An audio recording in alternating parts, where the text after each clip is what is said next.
Jika Anda sudah mengklik video ini, itu berarti Anda sudah memutuskan untuk menontonnya sampai selesai. Kenapa begitu? Karena jika Anda tiba-tiba selesai menontonnya di tengah jalan, maka Anda akan menyesal dan beberapa saat kemudian akan kembali lagi karena penasaran bagaimana akhir dari kisah yang panjang ini. Oke, cukup basa-basi yang tidak pentingnya, mari kita mulai kisahnya.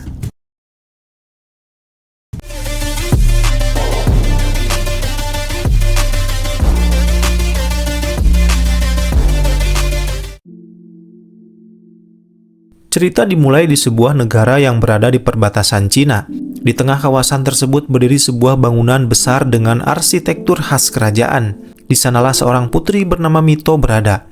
Suasana awalnya terlihat tenang. Putri Mito tampak sedang menikmati waktunya di bak mandi kerajaan. Namun ketenangan itu segera berakhir ketika seorang pelayan datang membawa sarapan MBG. Maksudnya perintah agar sang putri menyudahi ritual mandinya yang terlalu lama untuk segera berpakaian dan berpamitan kepada raja dan ratu lalu bersiap untuk berangkat. Mendengar hal itu, Mito langsung menunjukkan ketidaksenangannya. Ia jelas tidak ingin meninggalkan tempat tersebut begitu saja. Dengan wajah kesal, ia menolak perintah itu dan mengatakan bahwa dirinya tidak mau pergi. Pelayan tersebut kemudian mendesaknya agar segera bersiap. Namun Putri Mito tetap bersikeras, bahkan sampai membuat air pemandian bergejolak karena ulahnya. Sang pelayan akhirnya menegur Putri Mito dengan tegas. Ia mengingatkan sang putri agar tidak bertingkah seperti anak kecil seperti pemimpin tertinggi di sebuah negara tetangga yang makmur dengan perkebunan sawit. Lebih baik segera melakukan apa yang diperintahkan. Tetapi dari sikap Putri Mito jelas bahwa meninggalkan tempat itu bukanlah sesuatu yang ingin ia lakukan dengan mudah. Semuanya bermula ketika sang putri mendapatkan kesempatan untuk mewakili negaranya menghadiri sebuah pesta persahabatan yang diadakan oleh Kaisar Cina. Menurut pelayannya, kesempatan seperti ini jelas merupakan sesuatu yang patut dibanggakan. Namun sang putri justru merasa terbebani dengan tanggung jawab tersebut. Ia sebenarnya tidak menyukai peran sebagai seorang putri yang harus selalu membawa nama negaranya. Menurutnya, menjalani kehidupan dengan peran biasa saja sudah cukup. Namun kemudian si pelayan mengungkapkan sesuatu yang membuat pikirannya berubah. Saat sang ratu alias ibunya Putri Mito masih seumuran dengan sang putri, ternyata sang ratu juga pernah berada di usia yang sama dan sudah mulai memikirkan soal pernikahan. Mendengar hal itu, sang putri langsung sadar. Jadi inilah tujuan sebenarnya kenapa ia diutus untuk menghadiri pesta persahabatan yang diadakan oleh Kaisar Cina. Dan ketika semuanya mulai tersusun di dalam pikirannya, ia pun menyadari bahwa perjalanan ke pesta tersebut mungkin bukan sekadar untuk menghadiri acara persahabatan. Ada tujuan lain di baliknya, sepertinya raja dan ratu ingin mempertemukan Putri Mito dengan pria dari kerajaan lain. Sang ratu memang sedang memikirkan masa depan putrinya, termasuk kemungkinan mencarikan seorang suami. Namun sang putri jelas tidak setuju. Ia bahkan menegaskan bahwa dirinya masih belum ingin menikah, apalagi jika pernikahan tersebut hanya demi kepentingan politik. Bagi sang putri, hidupnya bukan sesuatu yang bisa begitu saja dijadikan bagian dari sebuah perjanjian politik. Sang putri menjadi kesal dan memilih pergi meninggalkan pembicaraan tersebut. Melihat sikap Putri Mito, si pelayan hanya bisa menghela napas. Bagaimanapun juga, seorang putri tidak bisa menentukan semuanya sesuka hati. Sambil mendandani Putri Mito, sang pelayan tak henti-hentinya memberikan nasihat kepadanya. Setiap kata yang keluar dari mulutnya seolah mengingatkan sang putri bahwa dirinya bukanlah gadis biasa. Sebagai seorang putri kerajaan, Putri Mito harus memahami betul posisi dan tanggung jawab yang melekat pada dirinya. Terlebih lagi, Putri Mito merupakan anak pertama sekaligus calon terkuat untuk meneruskan tahta kerajaan. Karena itulah kehidupan sang putri bukan hanya tentang dirinya sendiri. Setiap keputusan yang ia ambil akan berkaitan dengan masa depan kerajaan dan rakyat yang berada di bawah naungan keluarganya. Menurut sang pelayan, sudah waktunya Mito mulai memikirkan soal pendamping hidup. Bukan sekadar seseorang yang ia sukai, tetapi seorang calon pasangan yang mampu berdiri di sisinya, memahami beratnya tanggung jawab sebagai seorang penguasa, dan tentunya sanggup membantu Mito mengemban kerajaan ini di masa depan. Meskipun dalam kesehariannya Putri Mito masih sering menunjukkan sikap kekanak-kanakan, kali ini ia berusaha keras untuk menampilkan sosok yang berbeda. Ia mencoba bersikap layaknya seorang putri kerajaan yang bijaksana, dewasa, dan mampu mendapatkan rasa hormat dari seluruh rakyatnya.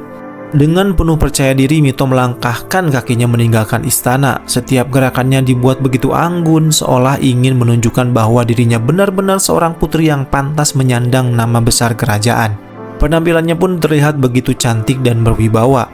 Dari cara ia berjalan hingga tatapan matanya, semuanya memberikan kesan bahwa sang putri sedang berusaha menunjukkan sisi dewasa yang selama ini mungkin jarang ia perlihatkan. Dan tanpa disadarinya, perjalanan kali ini mungkin bukan sekadar perjalanan biasa bagi Putri Mito.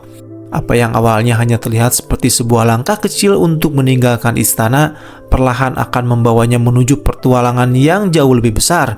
Sebuah perjalanan panjang yang dipenuhi berbagai kejadian, tantangan, dan pengalaman yang akan mengubah cara pandangnya terhadap kehidupan. Mungkin perjalanan inilah yang nantinya akan menjadi salah satu bagian paling berarti dalam hidupnya. Karena di sepanjang perjalanan tersebut, Putri Mito bukan hanya akan menemukan sesuatu di luar istana, tetapi juga perlahan menemukan siapa dirinya sebenarnya. Di tempat lain, di wilayah kerajaan yang berbeda, terdapat sebuah kuil yang cukup dikenal oleh masyarakat setempat. Di tempat inilah seorang pemuda bernama maksudnya Chinmi, sedang menjalankan sebuah misi yang tak kalah penting. Chinmi merupakan salah satu tokoh utama dalam cerita ini. Kali ini ia datang berkunjung bukan sekedar untuk menikmati suasana kuil, melainkan untuk memperkenalkan salah satu jurus andalan dari perguruan tempatnya berlatih, yaitu jurus Tapak Dairin. Sebagai seorang murid yang dipercaya membawa nama perguruannya, Chinmi berusaha memperkenalkan kemampuan tersebut kepada orang-orang yang berada di sana. Dan siapa sangka kunjungan sederhana ini nantinya akan menjadi awal dari rangkaian kejadian besar yang akan menyeret Chinmi ke dalam sebuah perjalanan yang jauh lebih panjang dari yang ia bayangkan. Chinmi bersama muridnya yang bernama Gundi mulai mempersiapkan diri untuk mempertunjukkan atraksi kungfu di hadapan para pengunjung kuil. Keduanya bersiap dengan penuh percaya diri, sementara suasana di sekitar mereka perlahan berubah menjadi semakin ramai. Para penonton mulai berkumpul dan mengarahkan perhatian mereka kepada Chinmi dan Gundi. Rasa penasaran terlihat jelas dari wajah mereka, seolah tak ingin melewatkan sedikit pun aksi yang akan diperlihatkan.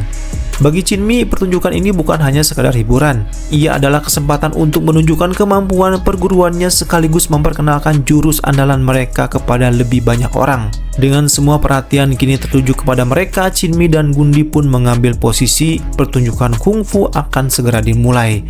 Gundi pun memantapkan tekadnya untuk memberikan penampilan terbaik. Baginya, pertunjukan ini bukan sekadar kesempatan untuk menunjukkan kemampuan bela diri, tetapi juga menjadi momen untuk membawa nama baik kuil Dairin di hadapan para penonton. Sebagai salah satu murid Chinmi, ia ingin membuktikan bahwa dirinya layak menyandang predikat murid terbaik. Karena itu, Gundi bertekad untuk memberikan seluruh kemampuan yang telah ia pelajari selama berada di bawah bimbingan Chinmi. Dengan semangat yang begitu besar, ia pun bersiap menghadapi pertunjukan tersebut. Kali ini, Gundi ingin membuat gurunya bangga sekaligus menunjukkan kepada semua orang bahwa latihan kerasnya selama ini tidaklah sia-sia. Pertunjukan pun akhirnya dimulai. Tanpa membuang waktu, Gundi langsung mengambil inisiatif dengan melancarkan dua tendangan super cepat ke arah Chinmi. Gerakannya begitu kilat hingga nyaris tak tertangkap oleh mata para penonton. Namun bagi Chinmi, serangan tersebut ternyata bukanlah sesuatu yang sulit untuk dihadapi. Dengan gerakan yang tenang dan penuh perhitungan, Chinmi berhasil menghindari kedua tendangan itu dengan mudah. Gundi tak mau menyerah. Ia kembali meningkatkan tempo serangannya dengan melancarkan puluhan tendangan lurus secara bertubi-tubi. Kakinya bergerak begitu cepat seolah tak memberikan kesempatan bagi lawannya untuk bernapas. Namun sekali lagi, Chinmi mampu menghindari semuanya dengan begitu santai. Setiap serangan Gundi berhasil dilewatinya hanya dengan sedikit gerakan tubuh, membuat penonton semakin terpukau melihat perbedaan kemampuan keduanya. Melihat serangannya terus gagal, Gundi mulai meningkatkan kewaspadaannya. Namun sebelum ia sempat melancarkan serangan berikutnya, Chinmi tiba-tiba bergerak maju dan melakukan serangan balik. Pukulan-pukulannya datang dengan sangat cepat dan rapat, membuat Gundi langsung kewalahan. Ia berusaha bertahan sekaligus mencari celah untuk membalas. Tetapi tekanan dari Chinmi membuatnya mulai tegang. Keduanya pun terlibat dalam adu serangan yang berlangsung begitu cepat. Pukulan demi pukulan saling berbalasan hingga akhirnya Chinmi berhasil mendapatkan celah. Dalam satu gerakan, Gundi pun kehilangan keseimbangan dan terjungkal ke belakang. Namun sebelum keadaan menjadi lebih serius, Chinmi langsung menghentikan pukulannya tepat di depan wajah Gundi. Jaraknya hanya tinggal beberapa senti. Para penonton yang sejak tadi terpaku menyaksikan pertarungan tersebut seketika bersorak meriah. Mereka benar-benar dibuat terpukau oleh pertunjukan yang berlangsung cepat, intens, dan penuh aksi itu. Setelah pertunjukan berakhir, para penonton langsung memberikan tepuk tangan meriah kepada Chinmi dan Gundi. Mereka berdua mendapat banyak pujian atas aksi yang baru saja diperlihatkan. Bagi para penonton, pertarungan tadi terlihat begitu nyata dan menegangkan. Namun di tengah suasana tersebut, Gundi justru terlihat sedikit membanggakan dirinya. Melihat tingkah muridnya itu, Chinmi pun tak tahan untuk menyindirnya. Pasalnya, apa yang baru saja terjadi sebenarnya tidak sepenuhnya sesuai dengan rencana. Sebelum pertunjukan dimulai, Cindy dan Gundi sudah menyusun koreografi pertarungan agar pertunjukan terlihat menarik sekaligus tetap aman. Namun di tengah pertarungan, Gundi justru mengubah beberapa gerakan dan melancarkan serangan di luar rencana. Untungnya Chinmi mampu mengantisipasi semuanya dengan baik. Karena itulah Chinmi mengingatkan Gundi agar tidak terlalu besar kepala hanya karena mendapat pujian dari penonton. Di sisi lain, para penonton yang sebagian besar merupakan para pelajar dari kuil tersebut justru semakin tertarik dengan kemampuan mereka. Mereka bahkan meminta Chinmi dan Gundi untuk tinggal lebih lama di sana dan mengajarkan ilmu kungfu dari kuil Dairin kepada mereka. Sayangnya keinginan tersebut belum bisa dipenuhi. Chinmi menjelaskan bahwa mereka masih memiliki tujuan lain yang harus didatangi. Setelah pertunjukan ini, mereka masih harus melanjutkan perjalanan menuju kuil berikutnya untuk menghadiri acara yang sudah dijadwalkan. Dengan begitu, Chinmi dan Gundi pun tidak bisa lama-lama di tempat tersebut. Perjalanan mereka masih panjang dan masih ada pertunjukan lain yang menunggu. Namun sebelum Chinmi dan Gundi benar-benar meninggalkan tempat tersebut, seorang anak kecil tiba-tiba menghampiri Chinmi. Dengan wajah penuh rasa penasaran, ia meminta Chinmi menceritakan tentang kisah petualangannya di masa lalu. Anak itu bahkan menanyakan apakah benar Chinmi pernah bertarung melawan berbagai macam binatang buas, mulai dari beruang, serigala, harimau, hingga kelelawar penghisap darah. Mendengar pertanyaan tersebut, Chinmi langsung terkejut. Ia bahkan sempat terdiam karena sama sekali tidak menyangka cerita seperti itu sudah beredar di kalangan anak-anak. Chinmi kemudian melirik ke arah Gundi dengan tatapan penuh curiga. Dari semua cerita yang baru saja ia dengar, rasanya mustahil kisah tersebut muncul begitu saja. Chinmi pun mulai menyadari bahwa kemungkinan besar cerita-cerita heroik tentang dirinya itu hanyalah bualan Gundi yang sengaja dibuat agar anak-anak semakin kagum kepada mereka. Sementara anak-anak masih menunggu dengan penuh antusias, Chinmi hanya bisa menahan rasa herannya. Sepertinya muridnya yang satu ini memang punya cara tersendiri untuk membuat kisah tentang gurunya terdengar jauh lebih hebat dari kenyataan. Hari mulai beranjak sore ketika Chinmi dan Gundi melanjutkan perjalanan menuju tempat berikutnya. Keduanya kini terlihat menaiki sebuah perahu, menyusuri jalur air menuju sebuah pelabuhan yang berada tidak jauh dari wilayah kerajaan. Setelah perjalanan yang cukup melelahkan, Chinmi dan Gundi memutuskan untuk mencari penginapan di sekitar pelabuhan. Namun baru saja mereka tiba, suasana di tempat itu tiba-tiba berubah menjadi ramai. Orang-orang terlihat berlarian menuju satu arah. Rasa penasaran membuat Chinmi dan Gundi ikut memperhatikan apa yang sebenarnya sedang terjadi. Di tengah kerumunan, seorang kakek kemudian memberitahu bahwa rombongan seorang putri kerajaan dari wilayah sebelah sedang melewati tempat tersebut. Tak lama kemudian terlihat para pengawal kerajaan mulai sibuk mengamankan jalan. Mereka berdiri di sepanjang jalur yang akan dilewati rombongan, memastikan tidak ada penduduk yang menghalangi perjalanan sang putri. Melihat keramaian tersebut, Chinmi dan Gundi pun ikut penasaran. Mereka mencoba mencari tahu seperti apa sosok putri kerajaan yang sampai membuat seluruh pelabuhan mendadak dipenuhi perhatian warga. Rombongan kerajaan itu akhirnya mulai terlihat dari kejauhan. Kemegahan mereka langsung menarik perhatian seluruh penduduk yang berada di sekitar pelabuhan. Kereta kerajaan, para pengawal, serta pakaian yang mereka kenakan menunjukkan bahwa rombongan tersebut bukanlah rombongan biasa. Dan ketika sosok sang putri akhirnya terlihat, suasana seketika berubah. Para penduduk yang menyaksikannya langsung terpukau oleh kecantikan dan keanggunannya. Putri tersebut tak lain adalah Putri Mito, sosok yang sebelumnya meninggalkan istana untuk memulai perjalanannya. Di samping sang putri terdapat seorang kepala pengawal bernama Dael dengan wajah yang terlihat serius dan tatapan yang cukup mengintimidasi. Dael terus memperhatikan keadaan di sekeliling mereka. Sikapnya yang terkesan menyeramkan membuat para penduduk enggan mendekat atau melakukan sesuatu yang mencurigakan. Melihat sikap Dael tersebut, Putri Mito kemudian menegurnya. Ia meminta Dael untuk tidak memasang wajah terlalu galak dan mencoba bersikap lebih ramah kepada masyarakat. Namun sikap Dael bukanlah tanpa alasan. Sebagai kepala pengawal, keselamatan sang putri merupakan tanggung jawab utamanya. Ia tahu bahwa di balik keramahan dan keramaian yang terlihat, selalu ada kemungkinan seseorang berniat mencelakai Putri Mito. Karena itulah Dael harus selalu waspada. Baginya lebih baik membuat orang-orang menjaga jarak daripada membiarkan satu orang yang berniat buruk mendapatkan kesempatan untuk mendekati sang putri. Di tengah keramaian tersebut, Gundi yang sejak tadi memperhatikan rombongan kerajaan tiba-tiba nyeletuk. Menurutnya perjalanan Jinmi mungkin akan terasa jauh lebih seru jika dirinya juga dikawal oleh pasukan kerajaan sebanyak itu. Namun Jinmi langsung menolak gagasan tersebut. Baginya dikawal oleh banyak pengawal justru akan membuat perjalanan terasa merepotkan dan tidak bebas. Tidak mau, buat apa?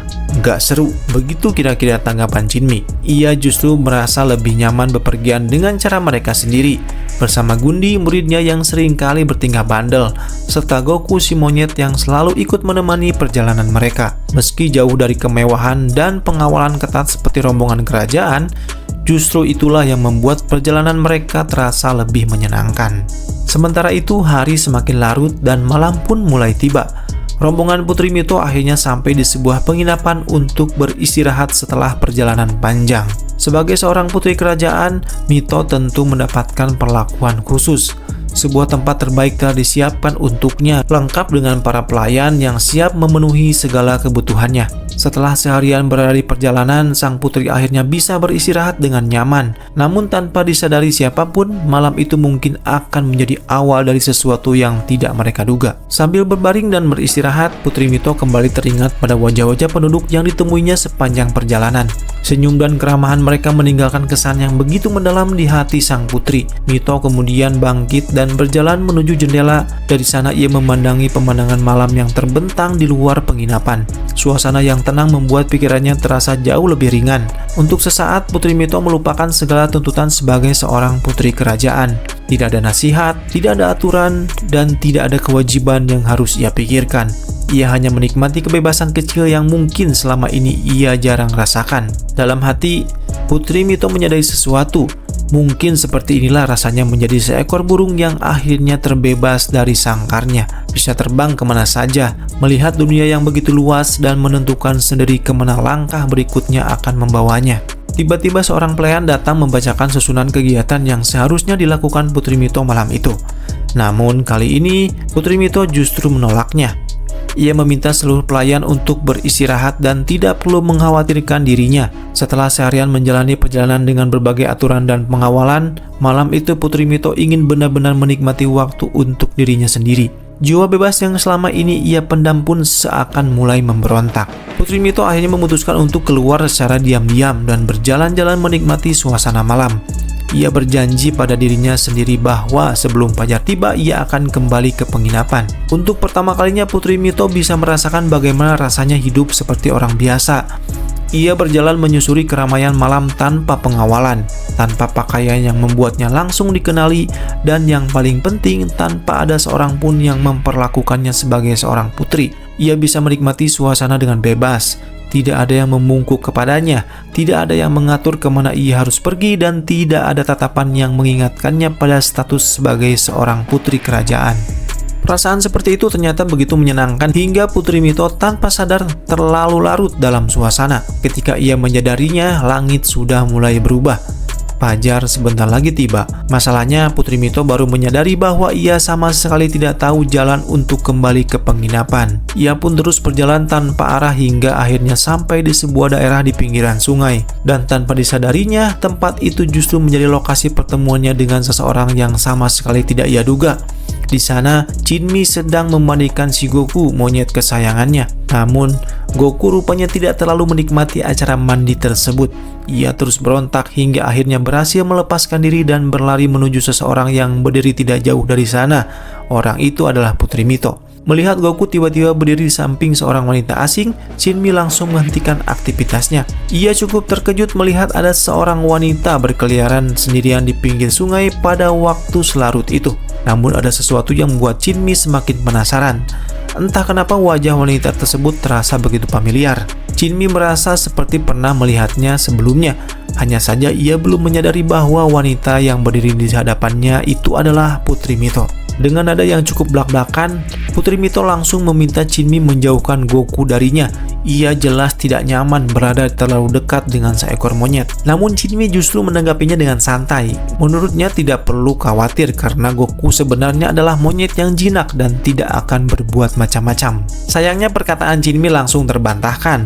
Tiba-tiba si Goku mengibaskan seluruh tubuhnya setelah selesai mandi. Air yang masih menempel di bulunya pun berterbangan ke segala arah dan sebagian besar langsung mengenai Putri Mito. Putri Mito sontak terkejut. Ia menghindar secara refleks namun kehilangan keseimbangan dan hampir saja tercebur ke sungai. Untungnya Jinmi dengan sigap bergerak dan menahan tubuh Putri Mito sebelum ia jatuh ke dalam air. Belum sempat suasana menjadi lebih tenang, Gundi datang menghampiri mereka. Dengan kepolosannya ia melihat posisi Jinmi dan Mito lalu bertanya apakah gurunya sedang berlatih dengan murid baru. Mito yang mendengar perkataan itu langsung naik pitam. Ia sama sekali tidak terima jika dirinya dianggap sebagai murid Jinmi, apalagi sampai dikatakan sedang belajar dari seorang pawang monyet. Dengan kesal, Putri Mito langsung pergi meninggalkan mereka tanpa mengucapkan sepatah kata pun.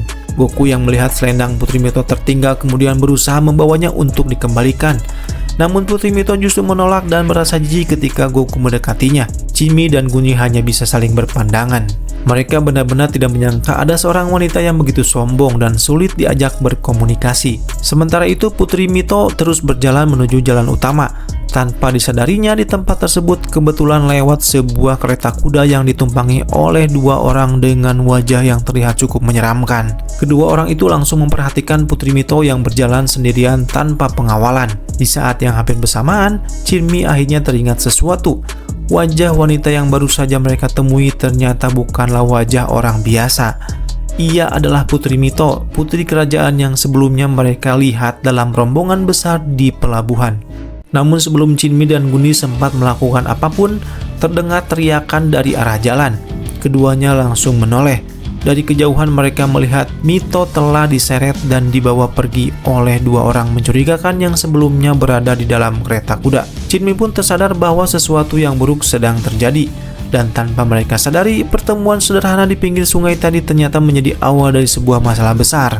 Sementara itu di penginapan suasana mendadak berubah menjadi kacau. Para pengawal dibuat terkejut setengah mati ketika mendapati kamar Putri Mito dalam keadaan kosong. Sang putri yang seharusnya berada di dalam kamar untuk beristirahat ternyata tidak ada di sana. Kepanikan pun langsung menyebar. Jenderal Beru yang merupakan pangkat tertinggi di antara para pengawal kerajaan segera mengambil tindakan. Ia memerintahkan seluruh bawahannya untuk mencari keberadaan Putri Mito secepat mungkin. Para pengawal kemudian dibagi menjadi beberapa kelompok dan disebar ke berbagai wilayah. Mereka menyusuri jalan-jalan, memeriksa tempat-tempat yang mungkin didatangi sang putri, hingga mencari ke daerah sekitar penginapan. Mereka semua sadar bahwa ini bukan perkara sepele.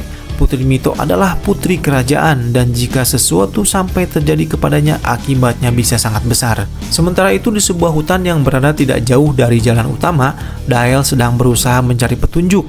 Dari kejauhan ia tiba-tiba melihat sebuah kereta kuda. Dael segera mengambil teropong untuk memastikan siapa yang berada di dalamnya dan betapa terkejutnya dia ketika melihat sosok yang sangat dikenalnya.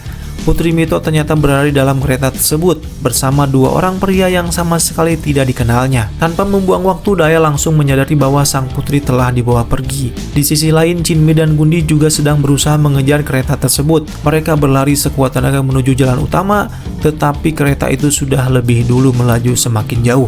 Dael pun segera mengambil keputusan. Ia memerintahkan anak buahnya untuk menyiapkan kuda. Mereka harus segera mengejar kereta tersebut sebelum kehilangan jejak. Kini bukan hanya Jinmi dan Gundi yang mengejar para penculik itu. Para pengawal kerajaan pun telah bergerak dan pengejaran terhadap kereta yang membawa Putri Mito akhirnya dimulai. Melihat Jinmi dan Gundi berlari mengejar kereta dari kejauhan, Dael langsung salah paham. Ia tidak mengetahui bahwa keduanya justru sedang berusaha menyelamatkan sang putri. Bagi Dael situasinya terlihat cukup mencurigakan. Dua orang asing mengejar kereta yang membawa Putri Mito sehingga ia mengira Jinmi dan Gundi merupakan bagian dari komplotan penculik. Tanpa banyak berpikir, Dael pun segera memacu kudanya. Ia berniat menyelamatkan Putri Mito sekaligus menangkap orang-orang yang ia kira sebagai penculik. Sementara itu di dalam kereta, kedua penculik tersebut justru terlihat sangat gembira. Mereka merasa baru saja mendapatkan hasil tangkapan yang sangat berharga. Mereka berencana membawa Mito kepada seorang penadah yang dikenal dengan julukan Madam.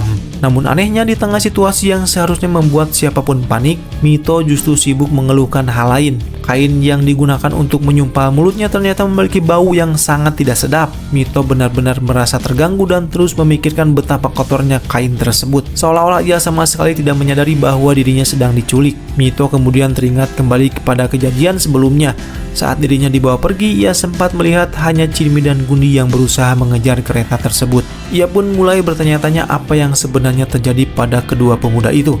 Sementara itu, Chinmi dan Gundi mulai kewalahan. Mereka terus berlari mengejar kereta, tetapi jarak di antara mereka semakin jauh. Chinmi akhirnya menyadari bahwa mereka tidak mungkin bisa mengejar kereta hanya dengan berlari. Mereka pun memutuskan untuk mencari kuda di pemukiman terdekat. Dengan begitu, mereka masih memiliki kesempatan untuk mengejar kereta sebelum kehilangan jejak Putri Mito. Chinmi dan Gundi akhirnya menemukan seekor kuda yang bisa mereka gunakan untuk mengejar kereta tersebut. Tanpa mereka sadari, kuda itu ternyata merupakan salah satu kuda milik pengawal kerajaan yang memang sudah dipersiapkan untuk mengejar Putri Mito. Dengan segera mereka menaiki kuda tersebut dan melanjutkan pengejaran. Namun setelah beberapa saat, mereka sampai di sebuah persimpangan jalan. Masalah baru pun muncul. Kereta yang membawa Mito sudah terlalu jauh hingga mereka kehilangan jejak dan tidak tahu harus mengambil arah yang mana. Chinmi kemudian melihat seorang petani yang sedang berada di sekitar jalan.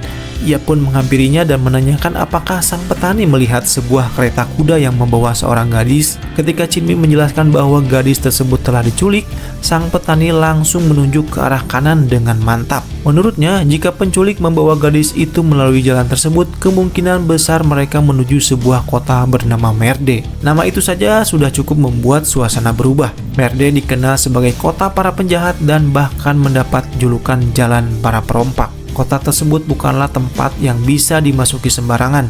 Kejahatan di sana sudah begitu terorganisir dan kuat hingga pemerintah kerajaan sendiri seolah sudah menyerah untuk mengendalikannya. Para penjahat bahkan memiliki pengaruh yang begitu besar di wilayah tersebut. Mendengar penjelasan sang petani, Chinmi dan Gundi pun menyadari bahwa perjalanan mereka kali ini akan jauh lebih berbahaya dari yang mereka bayangkan. Jika benar Putri Mito dibawa menuju Merde, maka untuk menyelamatkannya mereka harus memasuki wilayah yang selama ini bahkan ditakuti oleh pemerintah kerajaan.